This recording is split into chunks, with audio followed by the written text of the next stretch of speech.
Hey, hey, hey, yeah. Welcome, everybody. Another week with PegLegCraig. I hope this time I've actually gotten everything right. My producer and I worked all week on this. They probably either wanted to kill me or themselves a couple of times as things went on, but I think now we may have solved the entire problem. I hope so, anyway. Because as your MAGA chaplain, I want to be able to come to you as clearly as possible, and I want you to be able to see these chiclets bounce around in my mouth in all their full glory. Okay, so this week I started out with a different subject, and I had to change gears at the last minute, and that's for personal reasons, but we won't get into that. But tonight I did a last rites for somebody, and sometimes when I do last rites, I'm more in a morbid condition, or just sort of a calm, melancholy type of thing. But that I gave last rites to tonight, I just was an absolute joy for them because even though they hadn't been sick long, it wasn't like a long suffering period or anything like that.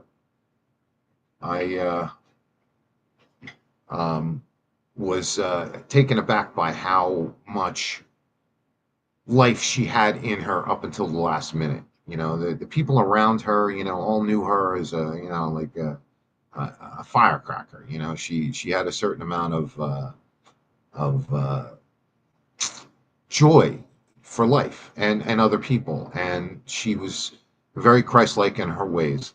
And so, again, I don't decide who goes to heaven and hell. This goes to a subject we've been covering over weeks and weeks and weeks, but I'm celebrating her new life. I am, because I believe you know she had it in her. But anyway, so in a way, I'm a little sad to miss this, to lose the fire of this person in my life. But at the same time, I'm also very happy for where she goes next. So now, let us get on to tonight's subject. All right, take one look at me. Right, I'm not a pretty guy, no doubt about it. I wouldn't wish that. I wouldn't wish this on anybody. What I mean, but I'm older now, so it's okay. But I want to talk about loneliness and how having a mug like this, or the female version of a mug like this, God help you. Uh, um, I want to discuss how these things can lead us to do stupid things that we know are stupid, and that we're not actually paying attention to what we're supposed to be doing. All right. We're playing a game. Okay, I'm talking about, like, okay, catfish scams, for example, right? There are a lot of people my age. This is an ugly secret, and they get off of these dating sites. And there's a couple of links that I will share with my producer later, that will that you can put up on there, and you can watch some of these. There are guys that are.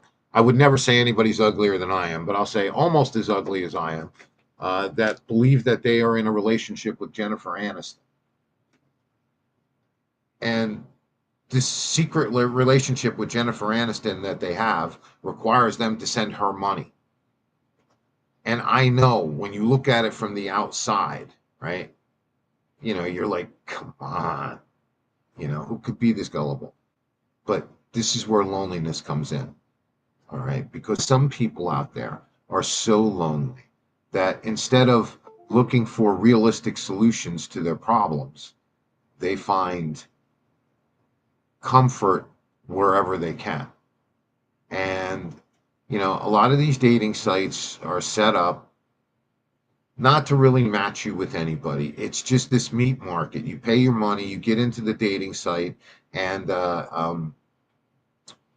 then all these scammers have access to you. Okay. Now, obviously, I don't have to tell you, don't send a penny to anybody. Okay. But I want you to understand how diluted some of these people get in these fantasies, because these people say all the right things to them, the things that they have always longed to hear from somebody.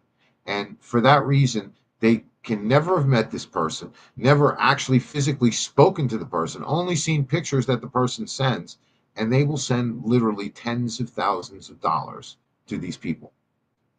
Now, God has a prescription for that. I'm sorry, I should have brought up the verse.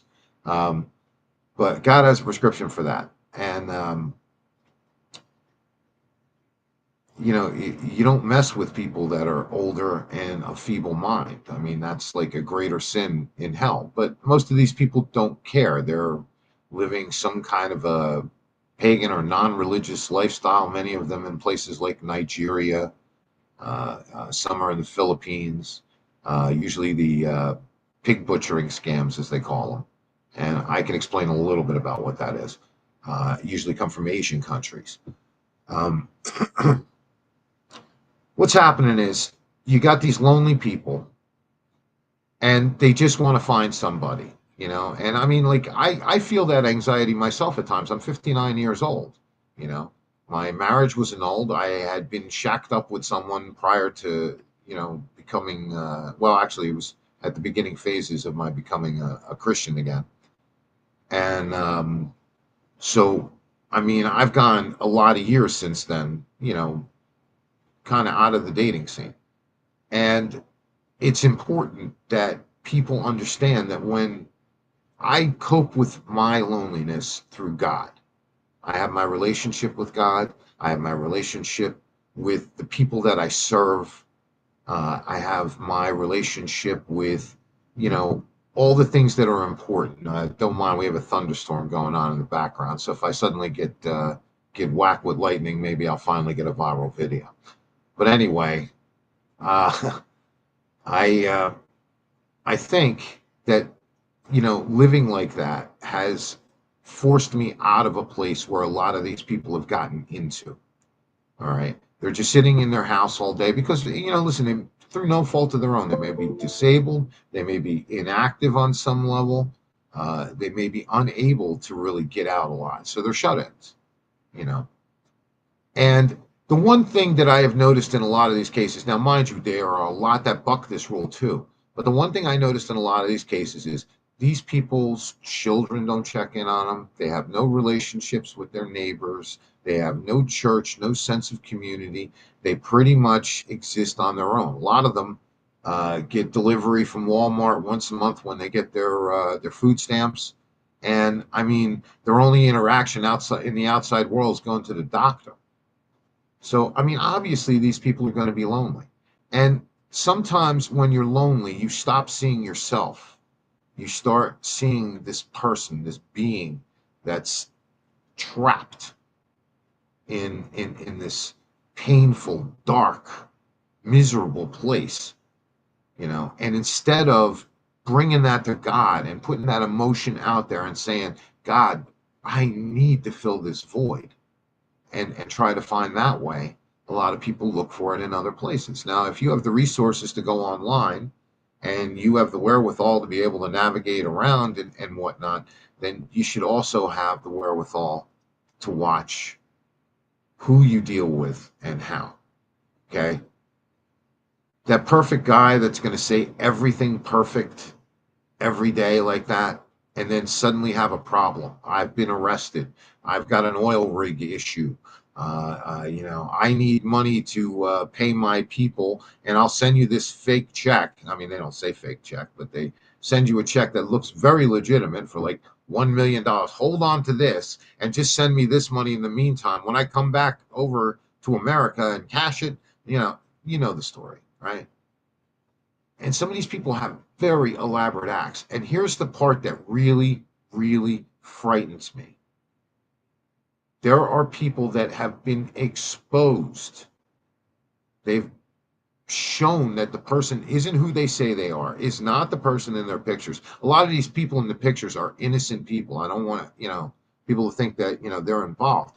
Most times they take pictures of handsome older people or even younger people, and they use those as enticements to draw people in, making the other person think that's their profile.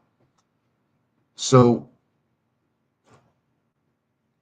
These people insert themselves in, and they start working on your heart. They ask you if you have you eaten every day? Are you eating today? Are you healthy? Did you take your meds? And it's just like some 20-year-old Nigerian kid who's laughing their rear end off, because they know that you're old, uh, overweight, um, not what you'd call a hottie on the market if looks are what you're looking for.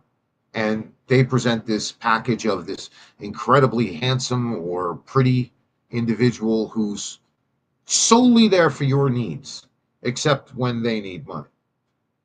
All right. Too many people are falling down this trap. And it's because they don't have people watching over them. Do you know somebody that might be lonely in your neighborhood? Do you know them well enough that you can strike up a relationship and check on them? How about family members? Are you checking on everybody? Or are you doing that once a week call to Ma, and you know you're all busy, so you try to rush through the call as quick as you can, shove it in the kid's face for a minute so they can say hi to grandma and then get it over with. All right, are you doing that? Because if you are, you're doing a disservice to the people who raised you. You obey and revere your parents and your elders because according to the Bible, anywhere you read it, that's one of the pathways to longevity. Want to live a nice long life? Then you know it's your job to help the people who got you to this point in life. All right, and I see this time and time and time again. One of the other things that I've noticed, hoarders. All right, recently I came in contact with a hoarder. The situation was so bad. I was literally wearing a hazmat suit, limping around the house, shoveling garbage. All right. The people that came in to clean the place used chemicals that are so strong nobody could go in the house for several days, and it had to be aired out. All right. They had to actually put somebody in a tent on the front lawn to make sure that nobody came or went. So that'll give you an idea. And again, all these things are different types of mental illnesses. I've seen similarities between hoarders and these people who get in these romance scams. You know, the hoarder, needs those things. Those are the things they're codependent upon because they don't, I'm not saying in every case, but in a lot of cases, they don't have people in their lives. And I mean, there are a lot of other reasons for this, all right? But I'm just dealing with it as it pertains to loneliness tonight, okay? So again, I'm not a doctor. I'm not giving you a complex structure of things, but I do know that a lot of people, at the very least, even if they have this psychosis that causes that, it's exacerbated much worse by the fact that they have nobody in their lives. And what kind of Christians are we if we don't stand by, other people who need us, whether they're saved yet or not? How do you want to talk about a great way to capture some souls? Let's go find some of them lonely people out there. Let's turn them on to some Jesus Christ. You know, let's give them a reason to wake up every day. Let's let them know that there is something so much better than this life that no great lie told to you on earth can possibly match what God has waiting for you in heaven. If you're willing to accept his word, you're willing to repent, and you're willing to take Jesus Christ and make him into your heart and try your best every day to die to the world. And I don't mean that in a morose sense. I just mean the ways of the world. You know, you got six buddies sitting together talking about how this one's a loosey goosey and that one's a this and that. Don't be part of that crew because those guys are not going to age well. All right. They're going to get to a certain point in their lives, and whether they're married and having affairs on their wives or, whether they're just plain jerks who, want to fornicate on a regular basis and whatnot and make them and think that that gives them manly credentials in some way. Okay. Those people, they're unnecessary people to you. All right. It's okay to be friendly with them. It's okay to be nice. Don't partake in their sin. Don't, because once you start listening to that stuff, you're opening yourself up to it. And again, if something they mentioned, like about a particular person, suddenly brings a lustful thought into your mind, like you never thought of them that way before, well, I mean, now you're going down a slippery slope. But loneliness is one of those things where your mindset just goes, okay? You no longer hold on to a sense of logic. I mean, who in their right mind would think that Jennifer Aniston wanted to have a relationship with me? And yet there are guys that are, sitting there, they're 350 pounds, you know, they got unkempt beards and they live in a worse squalor than I do. And they think Jennifer Aniston wants them. And not only that, she really needs their money. She's worth $47 million, I believe, last time I checked. What I'm saying is, this is a recruiting drive. I want us as Christians to go out there and I want us to find these lonely people. And I want us to stop them from doing these silly, stupid things that even on some level they have to know is not true. I mean, honestly, okay, you take one look at me, right? And let's say the love scam was, I got to go with Jennifer Aniston because, I mean, she's a very attractive woman, okay? I mean, would anyone in their right mind believe that she suddenly reached out to me out of nowhere on a social media site and wanted to have a secret relationship with me? If I even entertained that thought for a second, I would have to, go check and find out if I need meds, because obviously that's never going to happen. But then that'll show you that the level of pain and loneliness that these people are living in, that they are willing to believe that fantasy, and they don't want you to tell them that it's fake. And when you finally do tell them, or you show them, you expose it, some of them are still sending money to these people that they're never going to meet because they get addicted like a drug to the feeling. And that is, believe it or not, a form of idolatry, because now you have taken a person and you have elevated this person to someone so far beyond your needs. You're willing to do without food, you're willing to do without rent, you're willing to do without whatever else to give this person money because of that feeling, that shot they give you to the heart. All right. And it would be nice if it was cheaper and more real, but it's not. And nobody, I mean, nobody is going to approach you in this way. Nobody is going to, do the, if their hearts are legitimate. I'm amazed at the number of women who have sent money to men, who, oh, I can't get on this plane because I can't afford this. He's not worthy of you if he's not willing to get on that plane through his own agency. Okay? He's completely not worthy of you. And if in men's cases, a lot of you guys are fools. You're sending money for plane tickets, and like, okay, you offer to buy the plane ticket. Where do you want to fly out of? I will pay for the plane ticket, right? And that would make it non-refundable and not worth anything to them. So they tell you, oh no, well, it's complicated. They'll add a whole bunch of complications as to how, and they just need you to send the money. Okay? I mean, these should be red flags for anybody. But a lonely person can't see that anymore because their mind is just sickened by the fact that they have nobody in their life. They have nobody to share their boring stories with. They have nobody to tell them, hey, you know what? You're a beautiful person. All right. Even if you don't see it on the outside, I have always believed that beauty comes from the outside in. It's that cruel statement, beauty is only skin deep, but ugly goes down to the bone. Well, I think beauty comes from inside the marrow, the heart, and it works its way outward, because I have seen people that you could at face value say are repulsive, and yet they are the most beautiful people. Well, I can't say each one of them is the most beautiful person I ever met, but they're among the most beautiful people I've ever met because of how their heart is, because of how they talk, because of their presence, because there's so much Jesus and the Holy Spirit in them that you can't help but see the beauty in them, So what I'm saying to you is, let's go out there. Let's find these lonely people. Let's stop them from doing things like this. Let's show them the love of Jesus Christ. Let's give them an alternative to what they're dealing with.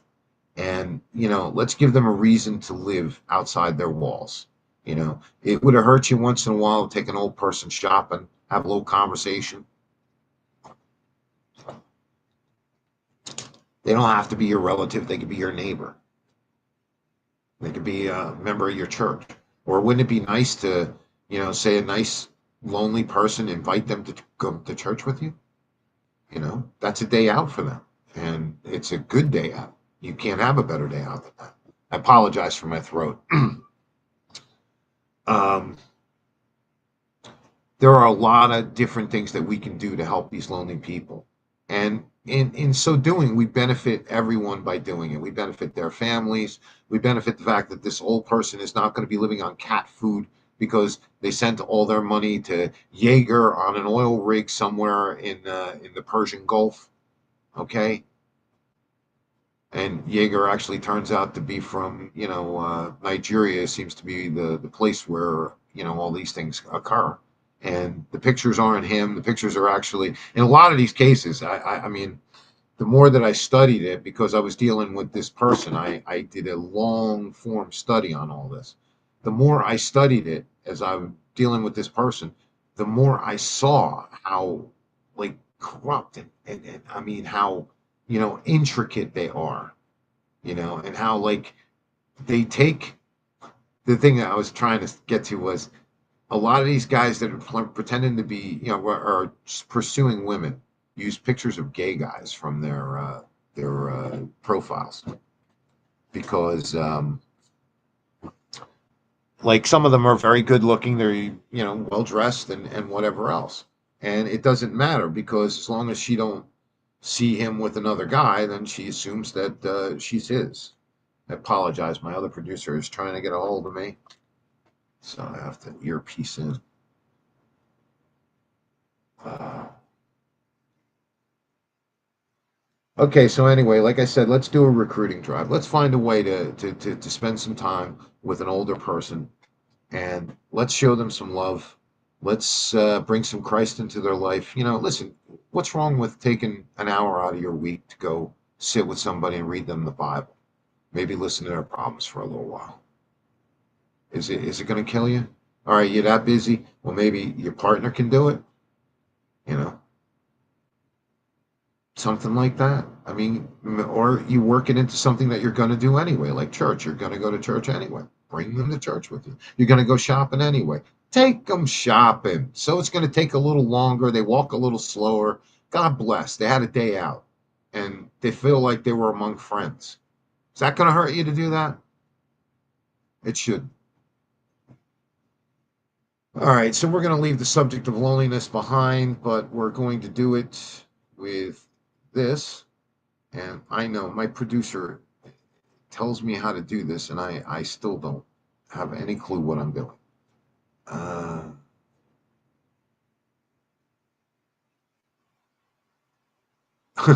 I still can't do it. Uh, wait a minute. Um,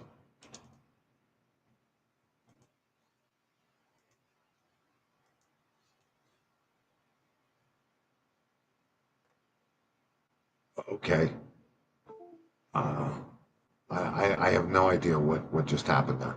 Um, okay, so basically,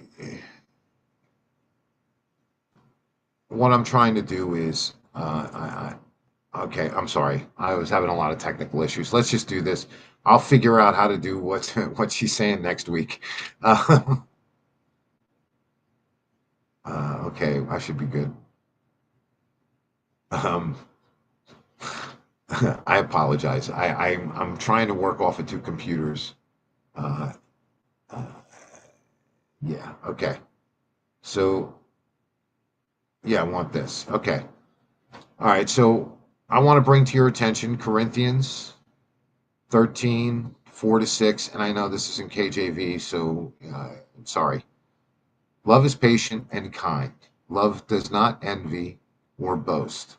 It is not arrogant or rude. It does not insist on its own. Man, I am sorry. I am having a hard time reading this. Um, okay. No, let me just get the verse on.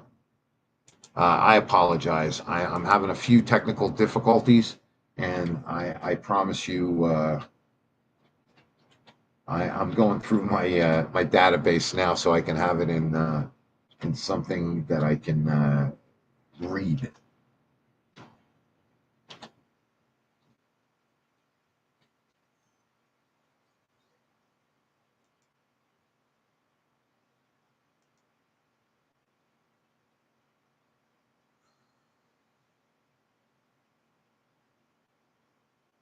All right, so Corinthians 13:4. Charity suffereth long and is kind. Charity envieth not. Charity valueth not itself, is not puffed up,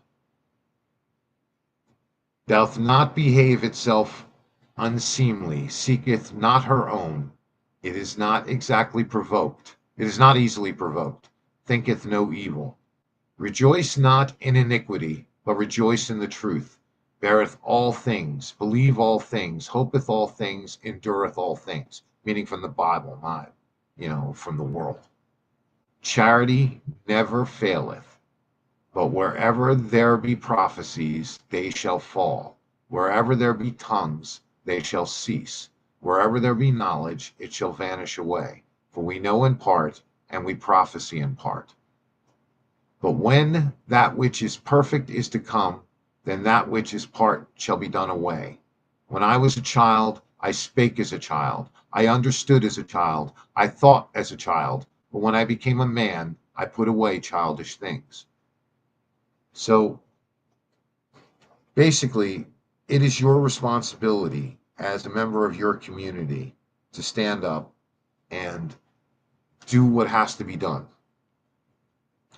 And one of those things is one of those more unpleasant duties. It's like checking on people that don't have anybody in their lives. And I don't know why it necessarily has to be an unpleasant duty, but it really does depend on who you're dealing with, because some people with me are much more pleasant than others. But at the same time, if we're not working together on this, we're not doing our jobs. And if we're not helping out the older people in the community, I want you to understand something. And I know it from personal experience, but I'm not trying to bring you to my way of thinking. I'm just trying to illustrate something you may be unaware of. Okay. An economy like we're in right now is a thriving economy. But in a thriving economy, things do end up costing. Now, some foods have gone down, but if you notice, Walmart is jacking up prices, and a lot of other retailers are following suit. Okay. In a better market, people on a fixed income do not do well. Okay. So maybe check, and check on these people, and not just find out if they're lonely, but make sure they're eating right. They don't have a thing full of cat food and no cat, you know, or cat food and cats and no food of their own, those kind of things. All right. It's our job to be members of the community. And when we're members of the community, especially us as men, okay, we're supposed to reach out and we're supposed to cope with these things, our elders. And there is no greater reflection on a society than how you treat your children and your elders. And I think now we've softened child treatment to a point where it's, become outrageous. But at the same time, we have hardened our hearts toward the elderly. Now they're just a burden, they're just a pain. We don't want to deal with them anymore. Oh, well, she's always mean when I go there to see her. Well, try to find a way past that mean, pray past it, talk past it, because this is what God is trying to tell us here. He's trying to tell us to, be members of the community, take responsibility for ourselves and others, and yes, our first responsibility is to our families, but your next responsibility outward is to communities. If you want that Make America Great Again thing to happen, then I, as a MAGA chaplain, one among many, and certainly not even among the best of them, probably down there in that lower echelon, okay? But if you want to make America a better place, you're not going to do it from the overview. All right. Yeah. Okay. There are a lot of elements in that are going to make life better for us. Getting the criminals off the streets, cracking down on crime, and that crackdown is coming. My producer and I have some hearty discussions about this, but I truly believe that as more time goes on, more and more people are going to get sick of this nonsense, and the crackdown will happen. And it'll be more like a wave as opposed to, it'll be a few more, things have to fall. I mean, Chicago right now is in bad shape, and the residents there have no trust for old, let's go, Brandon Johnson. So, I mean, that could happen at any time. But the idea is that all of these things only create the conditions for you as a Christian to take responsibility for your community, to not let the groomers in, to make sure that our school libraries don't have porn for creeps, for us to make sure that we give an environment to our kids. People say, oh, well, all they do today is just play on their phones. Well, first off, that's not true. Go out there and actually look. Plenty of kids out there still playing, having a good time, hearty laughs and the whole 9 yards. And yeah, they do probably stop to play with their phone once in a while, but they're out there, a lot of them.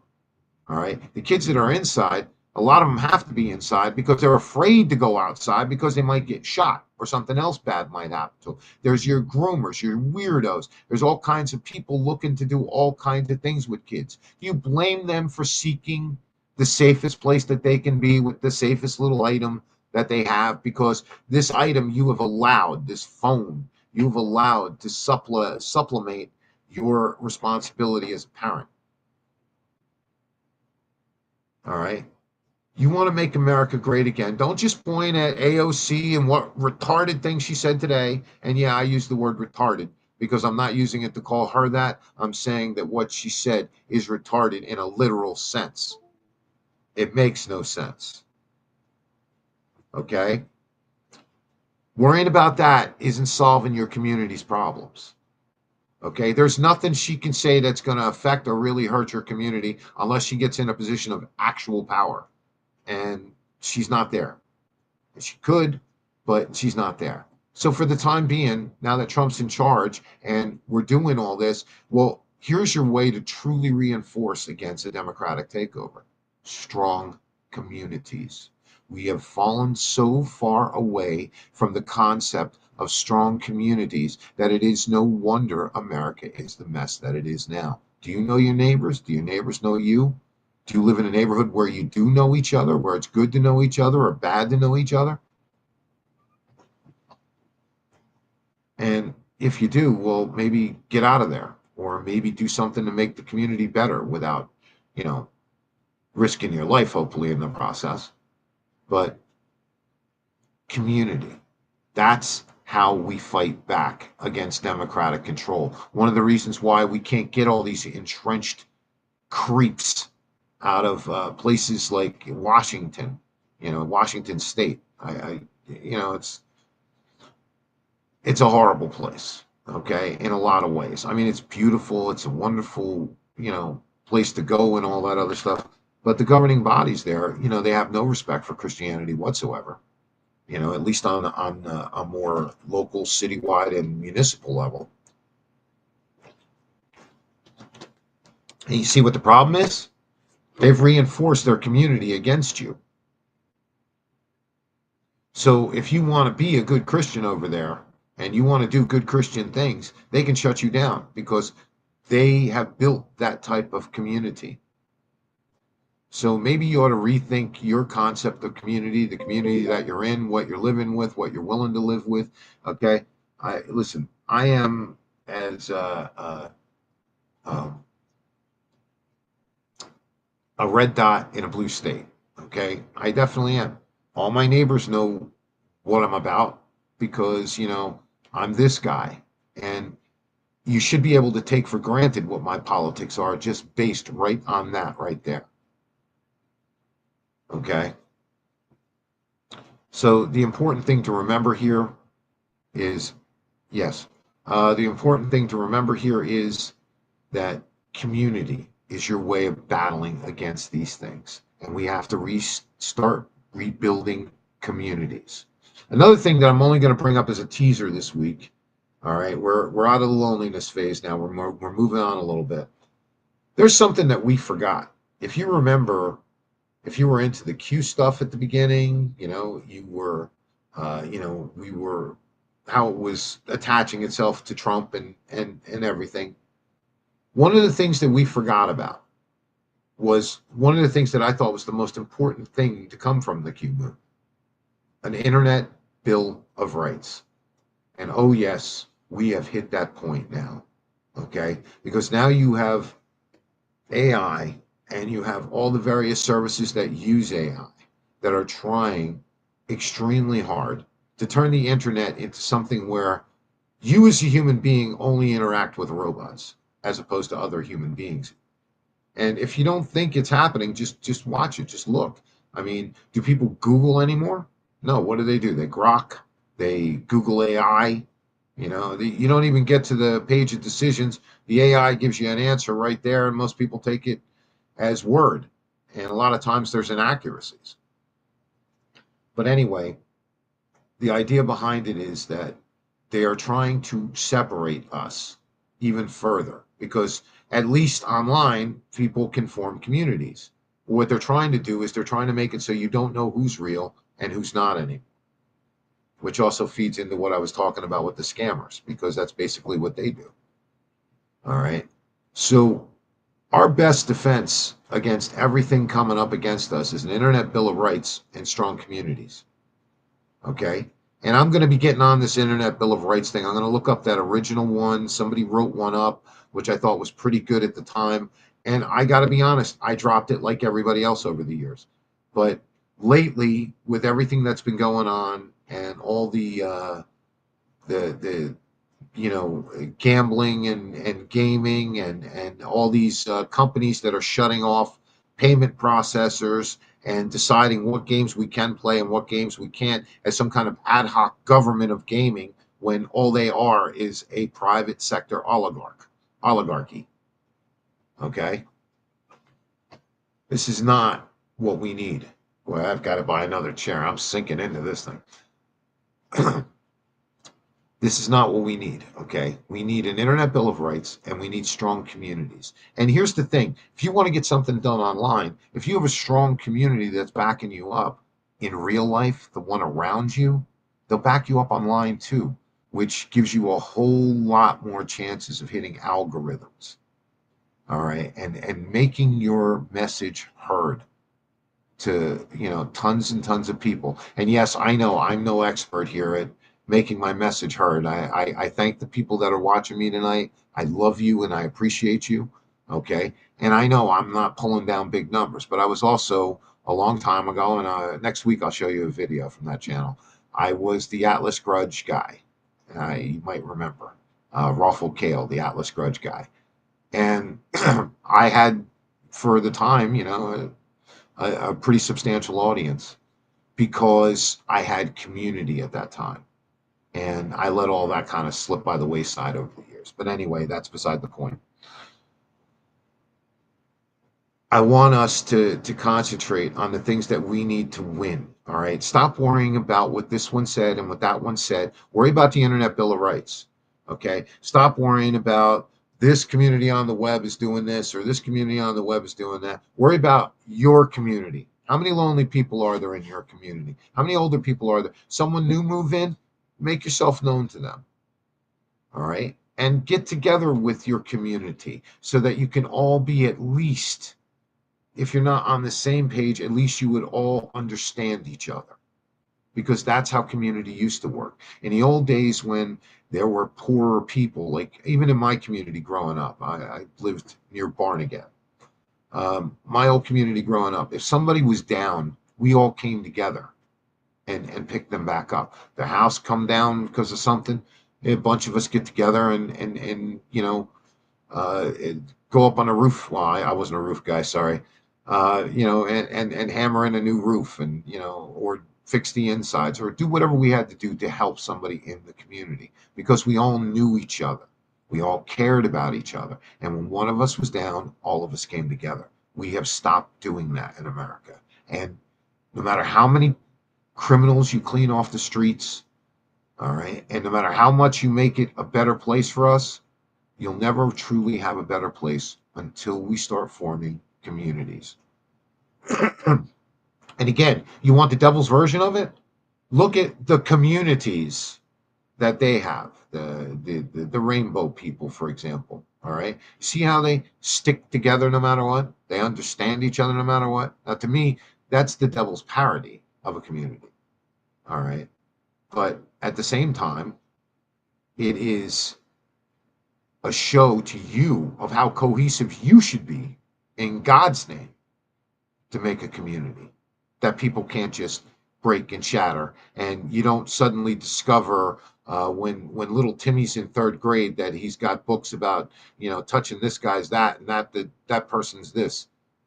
Okay, that's not how community works. Community is some of you are members of the PTA, and then if something distressing comes up at the PTA, then that person tells the rest of the community, and now the next PTA meeting, you got power to do something.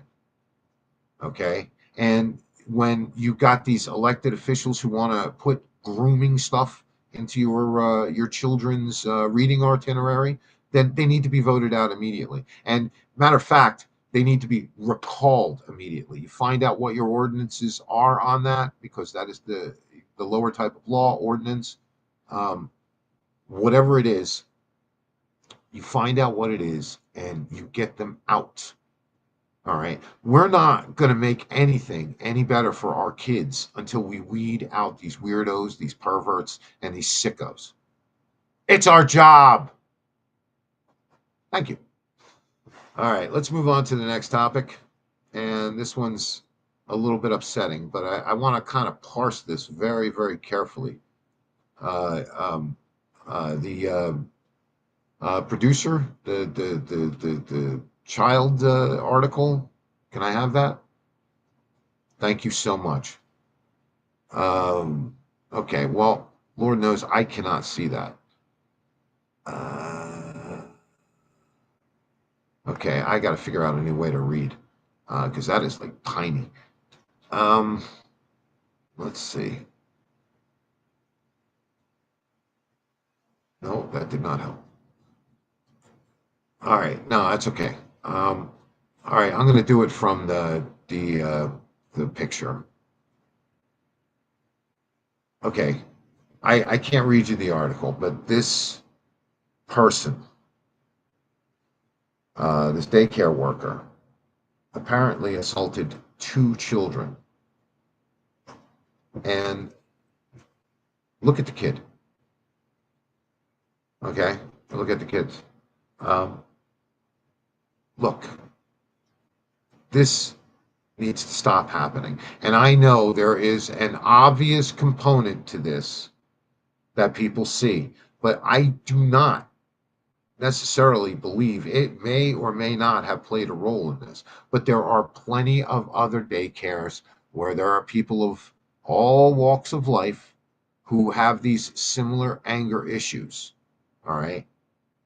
It's time, when I say community, that we have to get into, like, okay, what's going on at the school today? I mean, do you talk to your kids about what their time was like at daycare? Do you find out? Have you ever maybe put a hidden camera on something, or at least a microphone so you can hear it?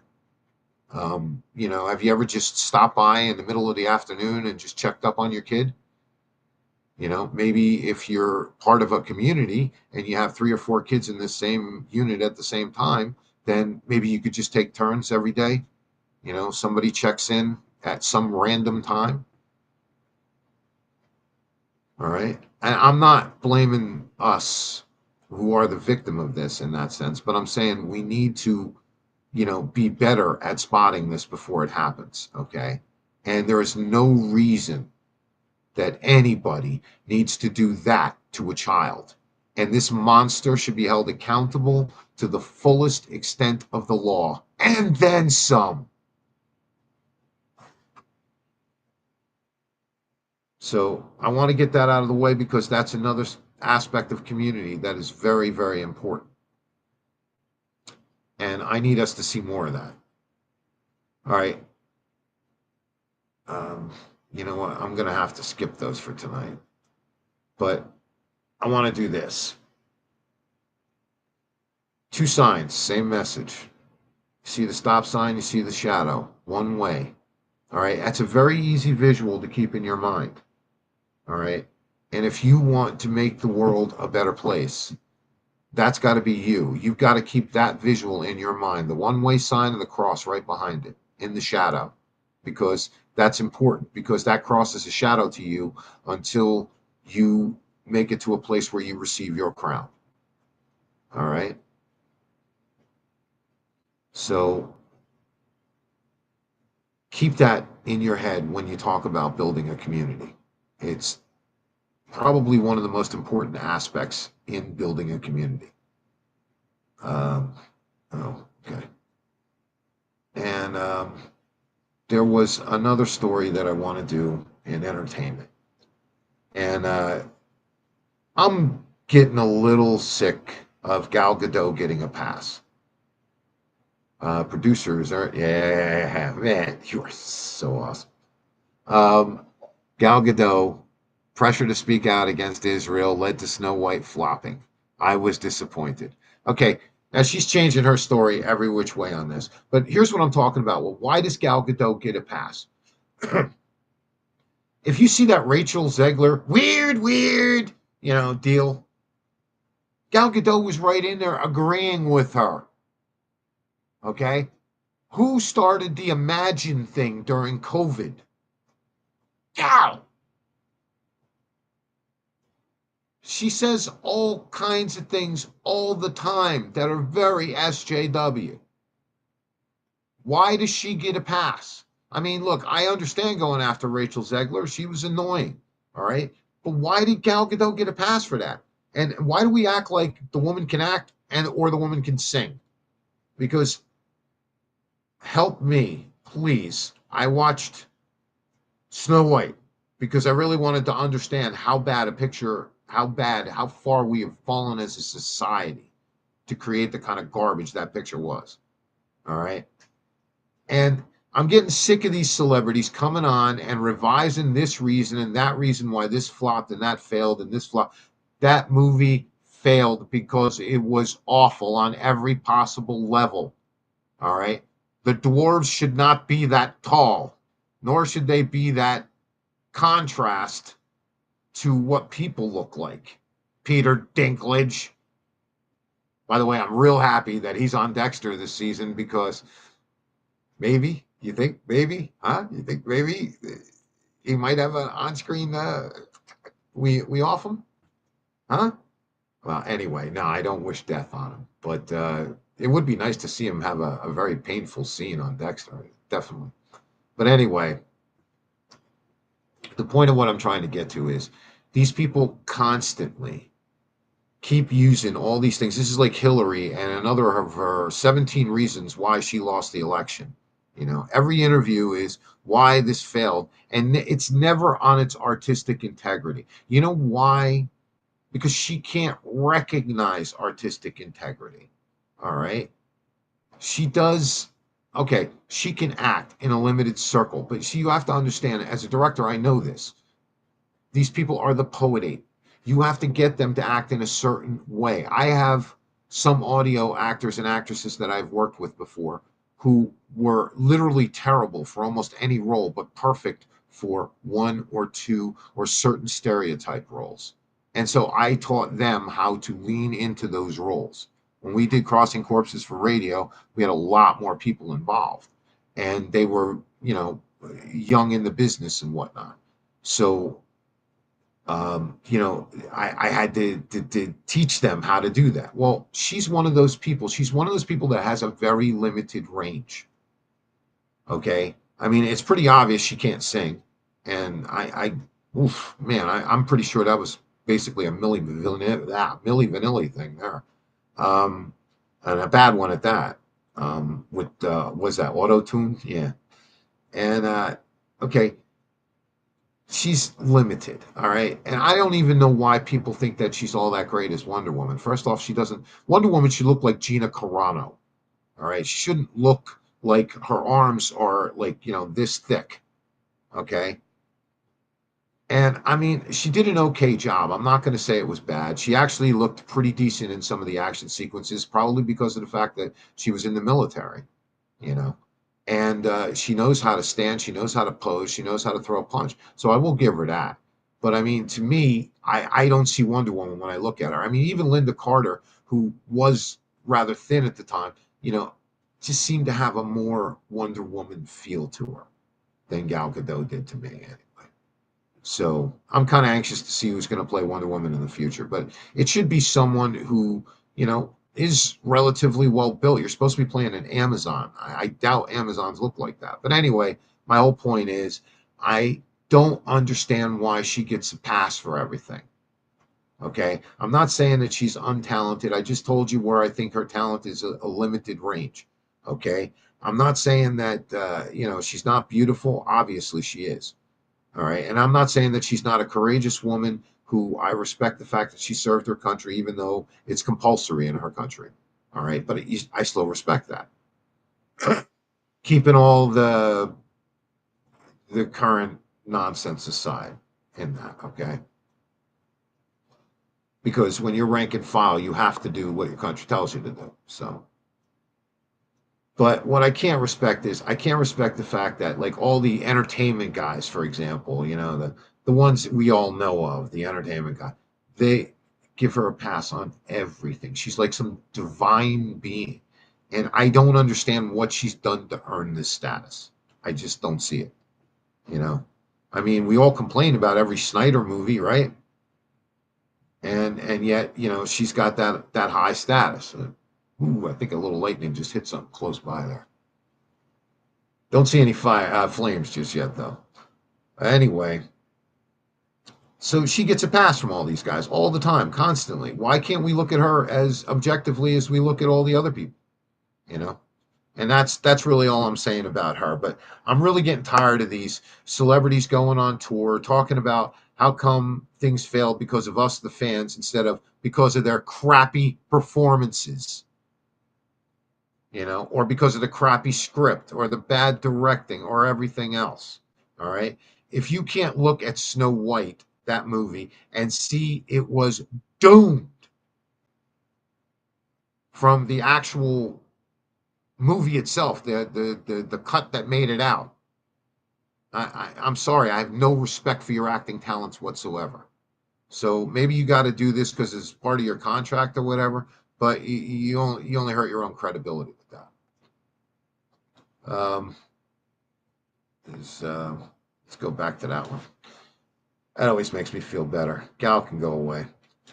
But anyway, I'm tired of how we give passes to certain people for certain things that they always do, for certain things they can't help themselves doing, you know. And yet at the same time, we always go after, you know, um, regular. I mean, we go after people we don't like, SJW, but we always seem to pick these candidates and we make it okay. Like those entertainment guys that I was, going on about before, right? Barbie is objectively a horrible movie. And Oppenheimer, while it is visually spectacular and it has some fantastic performances in it, is possibly one of the most broken scripts with very little explanation of a lot of characters and their reasons and their motivations and their placement in the story. That I mean, it wasn't a good movie in that sense. Again, visual spectacular. All right, it's well directed. The scenes are very intense and well acted. I Nothing against any of that. It's just a very disjointed script. As a matter of fact, later on in the week, I am going to be talking to a woman.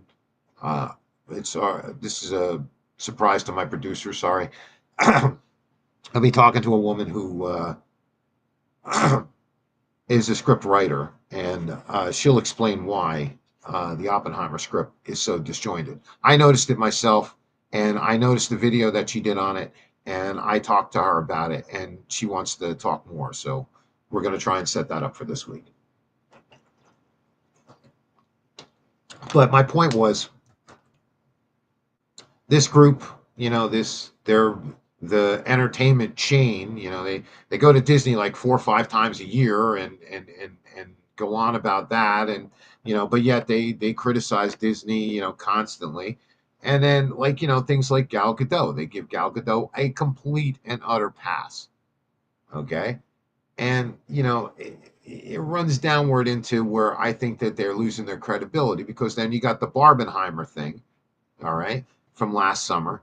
And objectively, okay, you could say Oppenheimer is definitely a visual spectacular. You have to watch it just for that reason, especially if you're into film. All right. But as far as the script goes, it was horrible. And Barbie, what was the lesson of Barbie for, young women? But all summer, Barbenheimer, Barbenheimer, Barbenheimer, Barbenheimer. Oh, it's so powerful, Barbenheimer.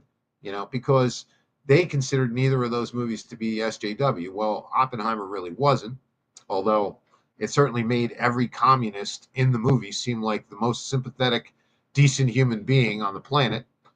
Um, Barbie, on the other hand, is teaching a girl how to gain agency by treating men like crap. And it's also showing men as, like, soy boy crybabies, and potential bullies. And it was just silliness. But of course, all summer long, Barbenheimer, Barbenheimer, Barbenheimer. Oh, look at the success of Barbenheimer, Barbenheimer. All of a sudden, they forgot all the stuff that they do this a lot.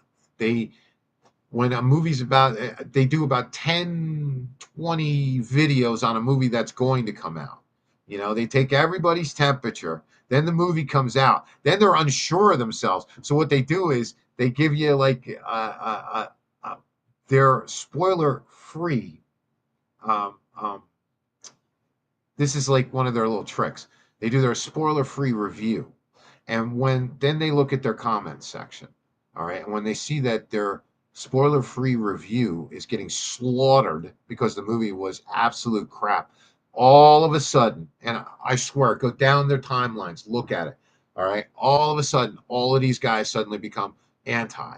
All right. And then, like, you get these movies that are just so mid, like we had this summer, uh, I mean, this year, what was that one, with Bucky from the Avengers?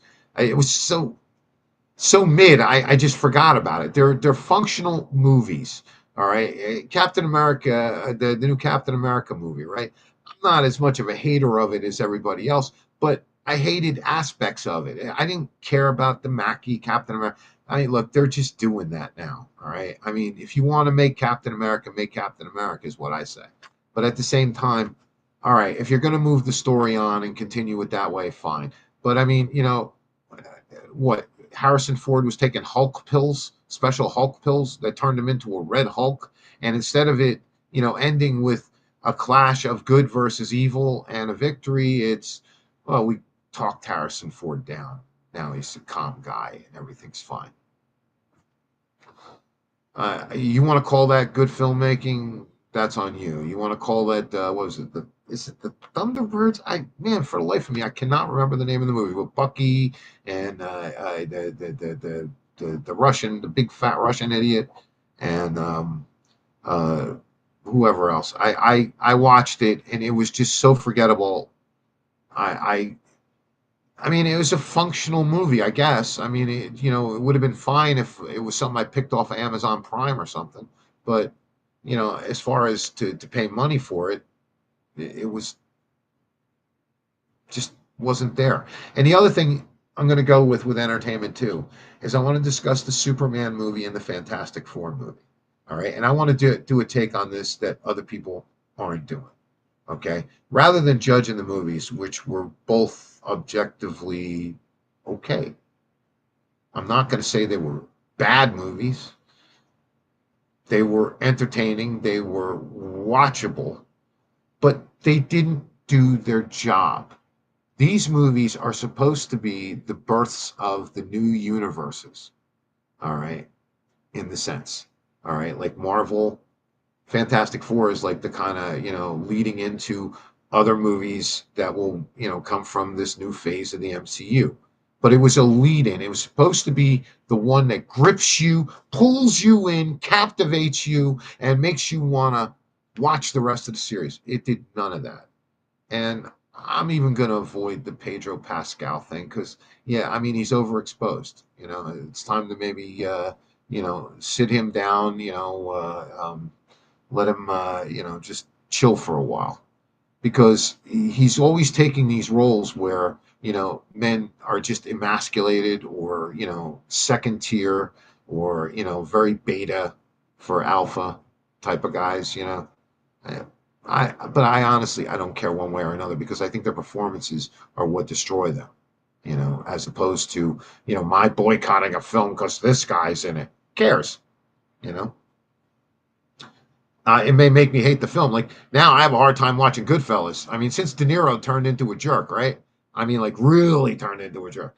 Is it not harder to watch De Niro movies now? I don't watch anywhere he's the star anymore because all I can think is like this guy's a sicko. He hangs with Maria Abramovic and all that. A real weasel case. But anyway, getting back to my original thing, all these entertainment guys are trying to tell us, oh well, this was an okay movie, that was an okay. They didn't fulfill the function that they were supposed to fulfill. All right, they didn't wow us. They didn't pull us into a universe that we want to see played out. Neither movie did this. Now they're all like trying to play a hedge in their bet. Oh well, it was a good movie, kinda, and it didn't have a lot of this stuff that we don't like in it and all that. That's not the point. The point is, do you feel like, like you can't wait to see this battle take place. You can't wait to see who else joins this battle. It's an intensity thing. You want the next piece of this battle to unfold. And then people are going on with this, well, this is obvious superhero fatigue. No, it's mid-script fatigue. All right? Because you want what are your what's the counter argument to that? Look at the Spider-Man movie, right? Sony Spider-Man movie. It was popular as anything. Deadpool and Wolverine had knocked audiences out. You still can't get it for free on Amazon yet. It's still paywalled. So, don't give me this garbage about superhero fatigue. People want a hero they can get behind, enjoy, and like, and open up a universe that we want to see more of. All right, because I suspend all reality when I watch garbage, these movies, because it's not about God's universe. It's about this universe this guy created, and when it's over, that's all that I care about it. But I do care about good filmmaking, and we're just not getting that epic level of filmmaking. I mean, Captain America, the first movie, was brilliant. But how about The Winter Soldier? You want to talk about a great, and a lot of people hate that movie, but I think that was a great Captain America movie.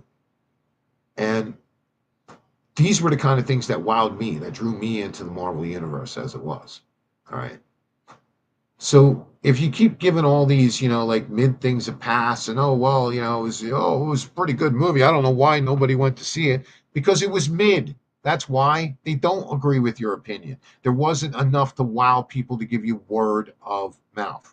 Superman achieves some level of that, but honestly, it was a trepidatious camp. And I mean, I'm not going to pick on David Cornsweet, I believe his name is, because honestly, there are a lot of, as we call them, Henry Cavill queens out there. Just people that prefer Henry Cavill or Cavill, however you say it, as Superman. Primarily because he looks exactly like you would picture Superman. Um, boy, I really seem to be losing my voice tonight.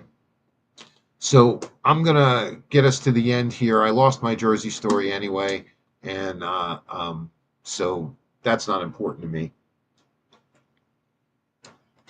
because it's one I can bring up again next week. But I do want people in New Jersey to be aware that the state government here is going after the gig economy, and they're going to make it a whole lot harder to make your money off of Uber and, ride share and whatever else, gigs that we have here. All right. So I need people to start, paying attention in New Jersey to this, because this is going to ruin a lot of older people's retirements. This is going to ruin jobs for people that are caregivers that have to, take care of people who, have ailments and illnesses and whatnot. And they take this kind of job because they can earn enough to get by, and still be able to take care of their loved one. All right. The gig economy provides a lot to a lot of people that they wouldn't otherwise have if the gig economy didn't exist. I didn't want us to come down this road, but we're here. So while we're here, we want to keep the government's hands off the gig economy. So next week, I promise I'll do more on this, but we will definitely get to it. Now, this week, again, I want to do a prayer for DJ Daniel. Now, last week I had a lot of audio problems. So what I said probably didn't get to as many ears as I would like to hear. But I want you to see, now you see that young man's arms wrapped around that guy. You can tell me politically staged all you want, all right?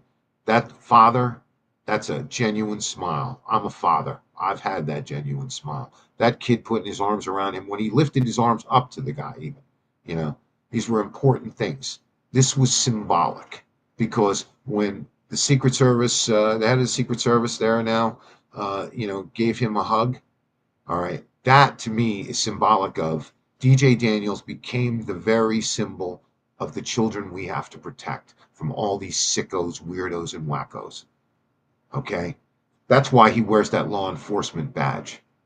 All right. He is the symbol of the justice we have to procure for our children. The books I was talking about in our libraries earlier. All right. He's the symbol of justice. Think of him. Do you want him or any other kid like him to have to deal with that kind of material, especially at a younger age? I mean, he's 13 now, which is still too young. But I mean, at 8, at 9, at 10, and what kind of people will we be? What kind of people have we become? You know, he is our symbol of the children we want to protect, the children we want to get back from the traffickers, the children that were brought here illegally, yes, illegally, all right, and given to people illegally that are being used for God knows what, and God knows how many of them are still with us. All right. I want answers to all that. But to me, when I look at DJ Daniel, he's the symbol of all of that. Justice for our children. And even though those children are here illegally, I want justice for those children too. I want them reunited with their families. Okay. That generally is going to mean deporting them, because a lot of these people just sent their children and stayed home. Okay. But I want us to look at DJ Daniel, and every time we see him in that cop uniform, we remember that he is the justice we are fighting for our kids. All right. You got states out there. Last week I said one wrong, and I don't want to get another one wrong this week. But somewhere out on the West Coast, they passed a bill that the school does not have to report to a parent when a teacher has been inappropriate with a child. Hello? Hello? How sick is that? And honestly, I want to know where Pam Bondi and the Justice Department are on that, because that should be, there should be some federal crossover to that. There has to be, in fact, you know. But when we look at DJ, all right, we're praying for him. We're praying for his health. We're praying for the fact that he is battling something that a lot of us would be scared to death to face. And he's doing it at a young age. And he's pure. He loves Jesus Christ. He loves his family. Okay. He loves America. And he loves law enforcement. And there is nothing wrong with that. All right. There's some law enforcement gone bad out there. Yes. And there are some law enforcement that are too quick to take those COVID type orders. Yes. And those are the things that we rail against. But as a general rule, we respect and protect our law enforcement. And when I say protect, we build a wall around them when they're called for brutality when it isn't brutality. We can see it on a cam that it isn't. All right. But then we also go hard on them when one of their rank breaks ranks and does something against the law. All right. And all of that ties back to DJ Daniel because he is our conscience. If you think about it, he is in a, I won't say literal sense, I'll say in a figurative sense, he is what every policeman is when they first decide that they want to put on a uniform. An innocent person wanting to do good for people. And I truly believe that the vast majority of people who get into that field, and if you watch enough traffic stops and you see how they deal with people and the type of people that they have to deal with, and domestics and airport issues and all that other stuff, it will tell you a whole lot about who that person is and why they put on that badge. And they should always remember him, that innocent boy in that badge, because that's a part of who they are inside them, or innocent girl in a lot of cases. I'm not, basing this on gender. Okay? That innocent person inside us who wants to do good in the world. And that can even stretch out to all the rest of us, like building communities or just doing something nice, one step at a time within your community. Anyway, I want to tell you that I love you all. I'm sorry I'm losing my voice tonight. I had a very long run with this last rights thing, and it wore my voice down to the nub. I had a lot of people to talk to before and after, and it was one of those rooms where you had to kind of speak. So I just want to wish you all the best. I want to wish you God's deepest blessing, okay? And I want you to, stick with your prayers. I want you to pray about DJ Daniel. I want you to pray for this country. And I want you to try this one now. Add this to your prayers.